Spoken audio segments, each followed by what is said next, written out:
안녕하세요. SPI 고병기 콘텐츠 에디터입니다. 네, 이번 주 위클리 글로벌 마켓 업데이트 두 번째 소식 전해드릴 텐데요. 두 번째 소식은 이 아이바잉에 대한 건데요. 부동산 시장의 게임 체인저 아이바잉의 위기에 대한 이야기를 전해드리려고 하고요.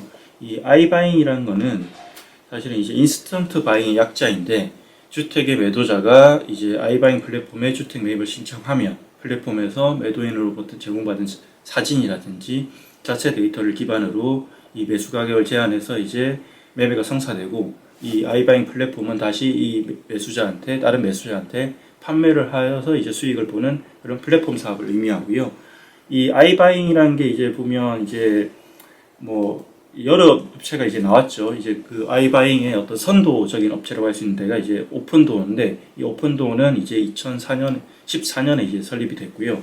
그 이후에 진로우라든지 레드핀 같은 이제 많은 회사들이 이제 아이바잉 사업이 뛰어들었는데, 최근에 이 아이바잉 사업이 이제 상황이 썩 좋지가 않아요. 사실은 이제 지난주에도 보면 이 애니웨어 리얼 에스테이트라고 이제 미국의 부동산 회사인데, 여기에서 이제 아이바잉 사업을 하는 리얼슈어라는 어떤 이제 플랫폼이 있었는데, 이 사업을 철수한다고 밝혔어요.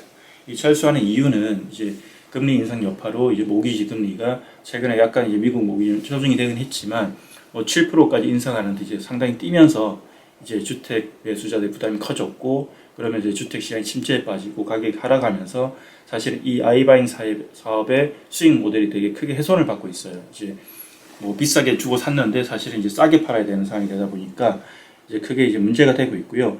실제로 이 애니웨어 리얼 에스테이트는 이런 어떤 문제 때문에 아이바잉 사업 철수뿐만 아니라 작년 6월 말 이후로 인력의 약 11% 정도를 구조조정까지 했다고 합니다.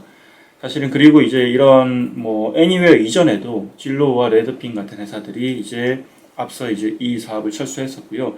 진로 같은 경우에는 이제 진로 오퍼스라는 브랜드로 2008년도에 이 사업에 뛰어들었는데, 이 작년 2021년이죠. 2021년 11월에 이제 막대한 손실을 입고 사업 철수를 선언했고요. 이 어떤 아이바잉 사업의 개척자라고 할 수 있는 오픈도어도 마찬가지로 작년 3분기 기준으로 9억 2,800만 달러의 적자를 기록했습니다. 이렇게 이제 어찌 보면 이제 부동산 거래 시장에 혁명의 선구자 역할을 할 것이라 기대되었던 아이바잉 사업이 최근에 어떤 금리 인상 여파로 미국 주택 시장이 크게 흔들리면서 이렇게 계속해서 사업 철수 사례가 나오고 있고, 그러면서 이 투자자들도 이 아이바잉 사업의 사업 모델에 대해서 지금 의문을 던지고 있는 그런 상황입니다. 네.